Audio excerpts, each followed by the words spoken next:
Assalamualaikum warahmatullahi wabarakatuh.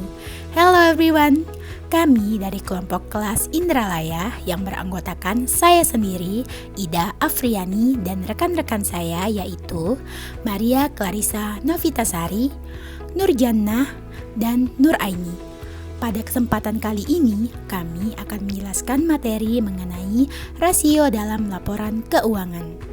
Video ini dibuat untuk memenuhi tugas mata kuliah manajemen keuangan. Baiklah, happy watching guys! Rasio dalam laporan keuangan. Apa itu rasio dalam laporan keuangan?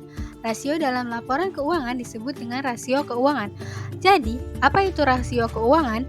Rasio keuangan adalah salah satu metode analisa keuangan yang digunakan sebagai indikator penilaian perkembangan perusahaan.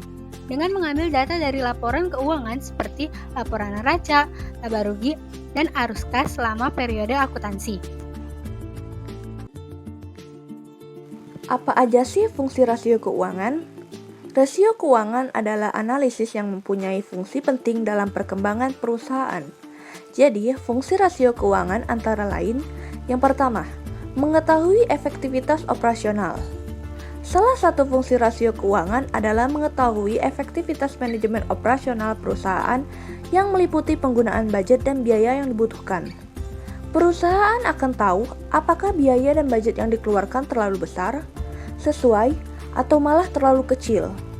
Dari sana, perusahaan akan bisa melakukan penyesuaian untuk operasional yang lebih efektif dan optimal. Yang kedua, mengetahui keuangan yang optimal. Perusahaan sudah menentukan budget untuk masing-masing kegiatannya. Dengan rasio keuangan, perusahaan akan tahu apakah budget tersebut digunakan secara maksimal sesuai dengan kebutuhannya. Yang ketiga, mengetahui aset yang optimal.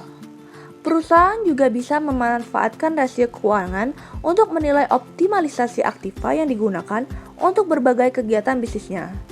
Aset yang bagus tentunya yang berfungsi sesuai kebutuhan bisnis perusahaan. Yang keempat, mengetahui kesehatan keuangan perusahaan. Rasio keuangan digunakan untuk memberikan informasi pada perusahaan apakah keuangannya sehat atau malah dalam keadaan buruk. Hal ini bisa diperoleh dari laba atau rugi yang perusahaan hasilkan. Dan yang kelima, yaitu mengetahui perkembangan perusahaan. Rasio keuangan dapat digunakan untuk mengukur kemampuan suatu usaha dalam mencetak laba yang terus meningkat, sehingga ikut mengukur perkembangannya dari periode ke periode lain. Perusahaan yang bagus tentunya yang berkembang seiring waktu. Apa saja sih jenis-jenis rasio keuangan itu? Jenis-jenis rasio keuangan. Ada 5 macam jenis rasio keuangan. Yang pertama, rasio likuiditas. Adalah rasio yang digunakan untuk mencari tahu kemampuan perusahaan dalam membayar utang jangka pendek atau hutang lancar. Rasio likuiditas dapat diketahui dengan rasio seperti current ratio, quick ratio, dan cash ratio. Yang kedua ada rasio aktivitas. Adalah rasio yang digunakan untuk mengetahui optimalisasi penggunaan atau tingkat aktivitas aset perusahaan.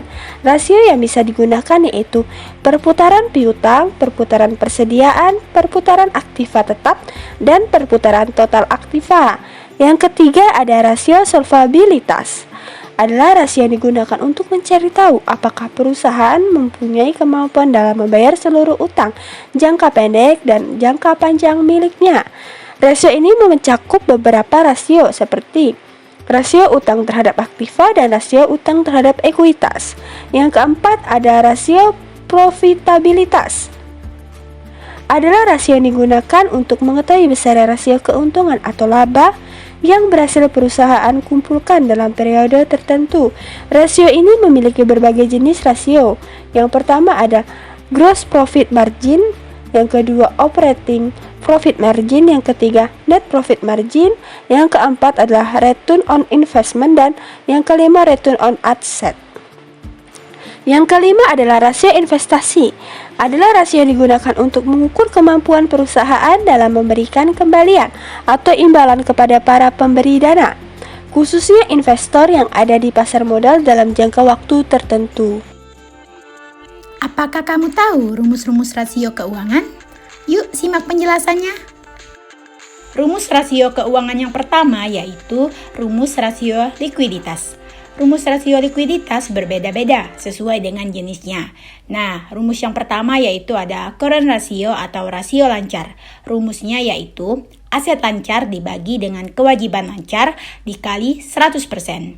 Kemudian yang kedua itu ada quick ratio atau rasio cepat. Rumusnya yaitu kas ditambah piutang ditambah efek dibagi utang lancar dikali 100%.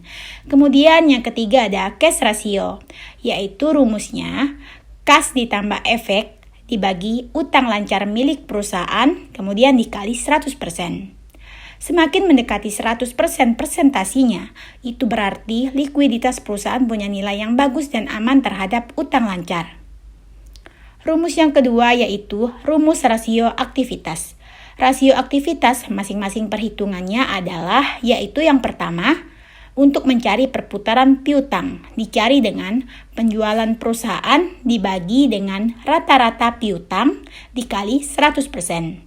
Yang kedua yaitu perputaran persediaan dicari dengan penjualan perusahaan dibagi persediaan milik perusahaan dikali 100%. Yang ketiga yaitu perputaran aktiva tetap dicari dengan penjualan perusahaan dibagi aktiva tetap punya perusahaan dikali 100%. Kemudian yang keempat yaitu perputaran total aktiva dicari dengan penjualan yang dihasilkan perusahaan dibagi dengan total aktiva kemudian dikali 100%. Semakin mendekati 100%, berarti perputarannya semakin bagus dan membawa manfaat untuk perusahaan. Kemudian yang ketiga yaitu ada rumus rasio solvabilitas. Rumus rasio solvabilitas dibagi sesuai dengan jenisnya, yaitu yang pertama, rasio utang terhadap aktiva.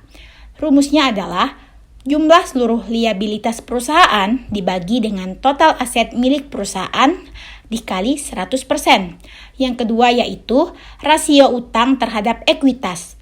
Rumusnya adalah jumlah seluruh liabilitas dibagi ekuitas pemegang saham dikali 100%. Jika rasio solvabilitas makin tinggi, berarti perusahaan dianggap mampu untuk melunasi utang-utangnya. Kemudian rumus yang keempat yaitu rumus rasio profitabilitas. Rumus rasio keuntungan atau laba ini juga dibagi sesuai dengan jenisnya. Yang pertama yaitu gross profit margin. Rumusnya adalah penjualan bersih perusahaan dikurang HPP dibagi penjualan bersih dikali 100%. Yang kedua yaitu operating profit margin. Rumusnya adalah penjualan bersih perusahaan dikurang HPP atau harga pokok penjualan dikurang EBIT atau EBIT dibagi penjualan bersih dikali 100%. EBIT adalah earning before interest and tax. Nah, yang ketiga yaitu net profit margin. Rumusnya adalah laba bersih setelah pajak dibagi penjualan bersih perusahaan dikali 100%. Kemudian yang keempat yaitu return on investment atau ROI. Nah, rumusnya adalah laba bersih setelah pajak dibagi total aset perusahaan dikali 100%. Kemudian yang terakhir ada return on assets atau ROA. Nah, rumusnya adalah laba bersih dibagi total aktiva dikali 100%. Apabila rasio laba semakin mendekati 100%, itu artinya nilai keuntungannya sudah termasuk tinggi. Apakah kamu tahu ada berapa metode rasio keuangan? Yuk simak penjelasan berikut. Yang pertama, analisis time series dan forecasting. Analisis ini dimanfaatkan dengan cara membandingkan data dan informasi keuangan perusahaan dari satu periode tertentu dengan periode lainnya. Tujuannya adalah mengambil prediksi untuk keadaan keuangan perusahaan di masa nanti. Analisis ini digunakan dengan ikut memperhitungkan hal-hal lain di luar perusahaan, seperti peraturan pemerintah, akuisisi perusahaan, perubahan pemanfaatan teknologi, dan perubahan kompetitor. Yang kedua ada analisis common size. Metode lainnya dari rasio keuangan adalah analisis common size yang biasanya digunakan untuk mempelajari 3 laporan keuangan utama perusahaan, yaitu laporan arus kas, neraca, dan laporan laba rugi. Caranya adalah dengan melakukan perhitungan satu persatu pada rekening yang berkaitan dengan ketiga laporan tersebut. Setiap item barisnya dijadikan sebagai bahan evaluasi dengan membuat persentase dari jumlah dasar pada satu periode keuangan. Analisis ini digunakan untuk mencari tahu pengaruh dari setiap item dan kontribusinya terhadap kondisi keuangan perusahaan secara keseluruhan. Baiklah, sekian dari kami akhiri. Wassalamualaikum warahmatullahi wabarakatuh. Thanks you for watching guys.